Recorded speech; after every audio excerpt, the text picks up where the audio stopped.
முன்னாடி resident evil game ஆடியிருப்பீங்க. ஆனா, இப்போ இது படமா வரப்போகுதுன்னு சொன்னா நீங்க நம்புவீங்களா? ஆமாங்க. இந்த மூவிய ஜார்ஜ் கிரீகர் டைரக்ட் பண்றாரு. அப்புறம் ஹீரோவா ஆஸ்டின் ஏப்ரம்ஸ் நடிக்கிறாரு. இப்ப நீங்க நினைப்பீங்க, ஆஸ்டின் ஏப்ரம்ஸ் கேம்ல உள்ள கேரக்டரான லீனஸ் கென்னடியா நடிக்கிறாரா? இல்ல கிறிஸ் ரெட்ஃபீல்டா நடிக்கிறாரான்னு. பட் ஷாக் என்னன்னா, இந்த மூவில கேமோட எந்த ஒரு கேரக்டருமே இல்ல. ஆமாங்க. இந்த படம் ஒரு ரீபூட், அதாவது ஸ்டோரியே புதுசா ஸ்டார்ட் பண்றாங்க. அதனால தான் ஆஸ்டின் ஏப்ரம்ஸ ஒரு புதிய கேரக்டரா கிரியேட் பண்ணியிருக்காங்க.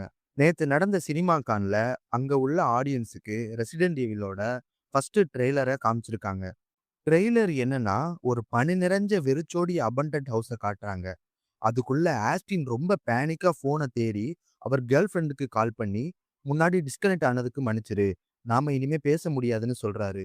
அடுத்து செகண்ட் சீன்ல ஃபுல்லா ஜாம்பியையும், ஒரு சிவர் உள்ள இருந்து வர்ற மான்ஸ்டரையும் காட்டுறாங்க.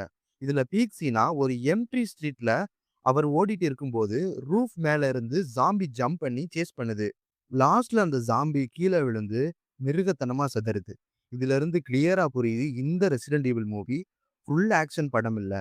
ஃபுல் டார்க், வயலண்ட், ரியலிஸ்டிக் ஹாரரா இருக்க போகுது. சிம்பிளா சொன்னா கேம் கேரக்டர் இல்லாத ஒரு புதிய படமாவும், ஜாம்பி நைட்மேர்ல சர்வைவ் ஃபைட் ஸ்டோரி தான்னு நினைக்கிறேன். இந்த மூவியோட ட்ரெய்லர் செப்டம்பர் 18 இந்த இயர் ரிலீஸ் ஆகும்னு எதிர்பார்க்கப்படுது. இத பத்தி நீங்க என்ன நினைக்கிறீங்கன்னு மறக்காம கமெண்ட்ல சொல்லுங்க.